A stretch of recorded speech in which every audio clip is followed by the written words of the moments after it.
Geliefdes in ons Here Jesus, dis Woensdagoggend die 29ste Julie. Lekker om jou te mag groet vanoggend hier in die forum wandel in die woord en dit in die naam van ons Here Jesus Christus. Hierdie week is ons besig met die baie mooi teks Jakobus 1:22 en dit gaan oor eerlikheid en selfbedrog. Kom ons lees dit weer.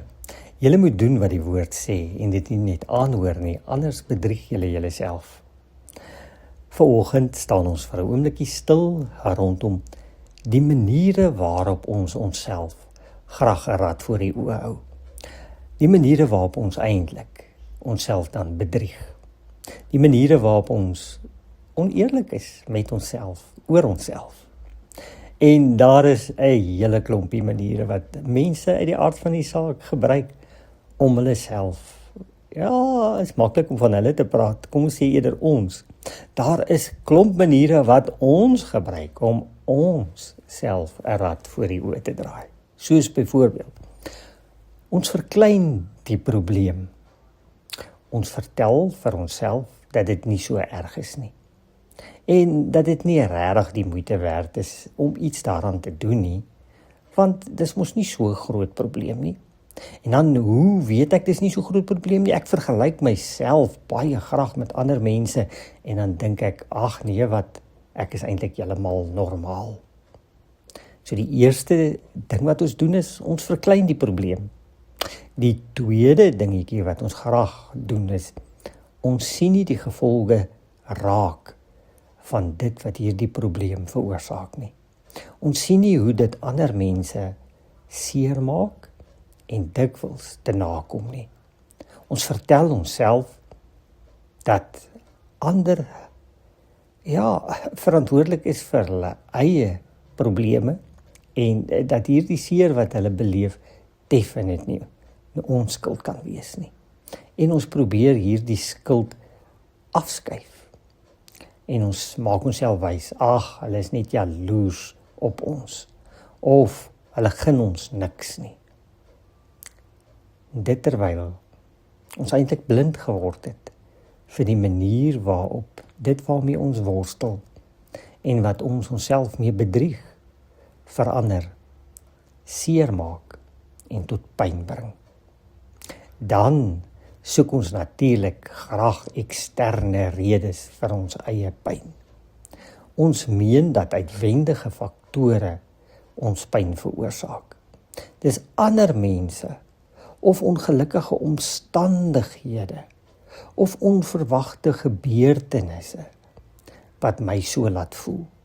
Ons dink nie daaraan dat die seerplek in my eie binneste die eintlike rede is hoekom ek reageer soos ek reageer en voel soos ek reageer en voel nie.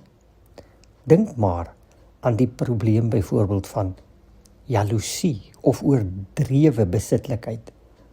So 'n persoon soek altyd die fout by die lewensmaat, maar intussen kan dit 'n diep gewortelde onsekerheid in jouself wees wat maak dat jy jou maat se gedrag as verkeerd sien en beoordeel.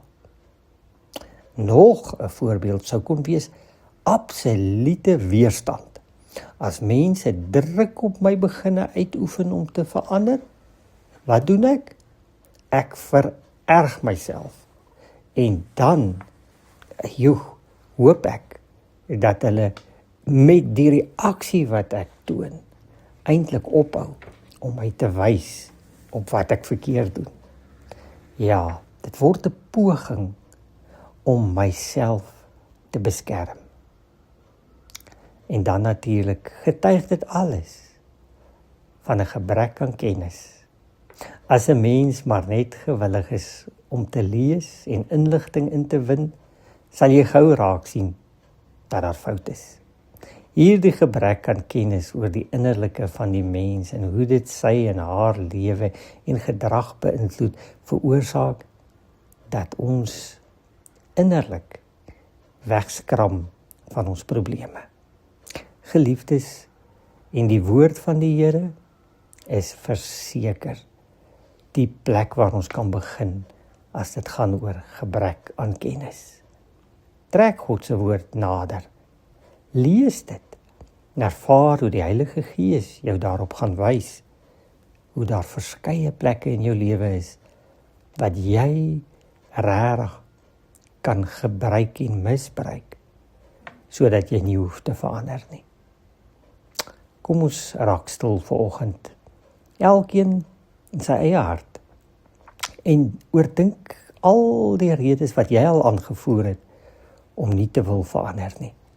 En as jy dan die Heilige Gees werklik toelaat, vra dat hy jou daarmee sal naby wees, om te wil verander, en dan by 'n plek van innerlike genesing te bring.